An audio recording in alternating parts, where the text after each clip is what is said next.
In an edge computing world, connecting power to digital is crucial. David McAuley, CEO and founder of Bitpower, is trying to do just that. David, thanks a lot for talking to me. When it comes to connecting the edge to power to the edge, what's the process of powering everything up? Okay, well, I think data centers in general are quite large power users compared to normal connections to a grid. When we talk about edge, it really depends what we mean. Dublin in particular has a lot of data centers. Some might be classed as edge, but most are part of a European hub for data. So is that data serving the local people, or is it passing through is maybe a bigger question. My understanding of edge is more localized data centers. At the moment we're talking 10, 20 megawatts of scale. I think edge really is down to the smaller half a megawatt located in cities and places like this. But if we go back to what we're seeing in Dublin is proliferation of a large number of kind of 10 megawatt plus size data centers. And the challenge we have is that although we have power available, getting that power to particular sites, which are, you know, a 10 megawatt data center isn't that large in terms of a city, but you've got to squeeze a lot of power into that space. So the process at that scale is you go to the grid operator and you apply for power and you work through a process to get that. And if you know you have alternatives, you can use gas power, for instance. Again, a similar process. Both have their advantages. But again, you've got to work through the utility. It's very highly regulated.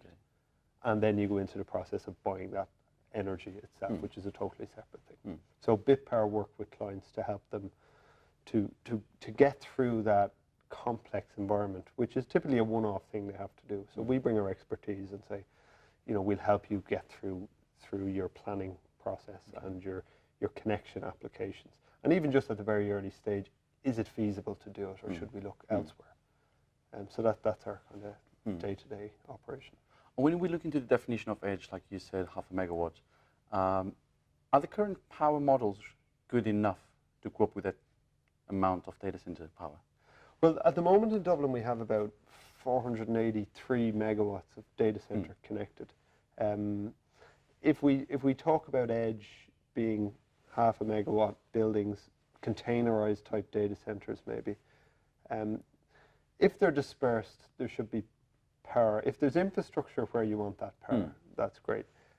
If buildings already had a enterprise data center or an in-house data center, maybe they have large power capacity. But it really comes down to the size of the cable feeding the building and how big is the transformer down the street, and has that got enough capacity. So how big are these and how many do we need and how dispersed are they? I think that will become the question. It's a bit like other technologies like electric vehicles, heat pumps. The utilities are starting to ask, we built systems to cope with a certain energy demand, and now the system is changing. We're going for electrification, which is good for sustainability, but it does mean that the model is changing, and physical infrastructure takes time to change. So that is the challenge we have. And to build as well. But I've been writing about this industry for about 3 years, and a lot on Ireland as well, especially with all the hyperscalers and the colocation players. And power seems to always come up as a challenge for Irish data center players. Is this finally changing? Because we heard last year was changing slightly at Data Cloud Island, but it seems to still come up this year at this event again. I think our studies have shown that the number of data centers is looking like it will probably double. Add that to increased utilization of power, and I think Ireland is finding itself maybe a victim of its own success in the data industry that it has attracted. 75% of it is hyperscale. It's Microsoft, Amazon, Google, Facebook, who have really large bases in Dublin, and they're all expanding. So this is the challenge. It's really to try and I think it's the same in any city. The utilities move at a certain speed. You know, they have a certain supply chain and certain regulations that they have to go through. It's definitely not just in Dublin. We've heard about Madrid, we've heard about even London. And I think it's going to happen in every city, really, as we start to deploy more and more compute services, that we start to need, we just need more power. So it is a big question. And I think one of the challenges we have is that Ireland is an island and we're trying to absorb We're trying to use renewable energy. We're trying to reach high levels of renewable energy. If you have, renewable energy is variable. So in order to absorb it, you need variable demand and flexible demand. And that is maybe something the data centers are working towards to help the grid to try and optimize the resources that it has. Have you seen the collaboration between data center operators in Ireland increasing with the grid guys? Are you talking more to each other now? Or? Well, this is what Bitpower exists for the reason that relationship is always They're trying difficult. to bridge the gap that was there. Yeah. So that relationship is difficult. I think there are more conversations happening.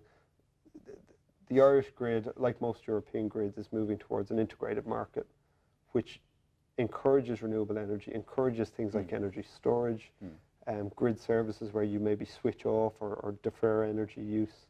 Data centers seem to have the right physical assets in place, like UPS systems, to allow them to be maybe a little bit more flexible. And I think the grid have for a long time been pushing back to the data industry, like, can you give us more flexibility while we catch up in terms of building the infrastructure to deliver the power to your site. Okay. Then looking at Bitpower, what's coming next? What are you planning? What are you working on basically for the next year or so? The latest trend has been towards actually using on-site generation for data centers to bridge the gap where grid connections can't happen. So we still work with grid connections, but we're starting to see clients bringing in a gas pipeline and generating their own power on site. Okay. Energy storage as well? Energy storage, again, if you're grid connected, would be useful. Okay. And you could get paid for it for certain types of energy storage.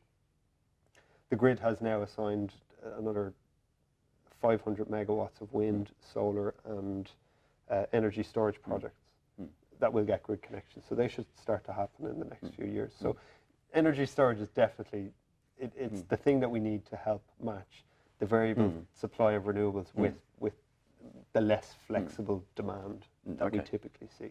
But I think the model is moving a little bit away from that kind of vertical thing where you're getting more and more flexibility in demand because the renewable supply that we need is flexible in itself. So I think it's happening, but energy systems, as I say, they take a long time to change and evolve, and they're typically built up of incumbent utility that were state-owned at some point, and over the past 20 years they've been chopped up and they've been through a lot of change. Yeah, exactly. So they've had so much change already, and now this data center thing has come along, and it's growing rapidly, probably faster than you might have expected.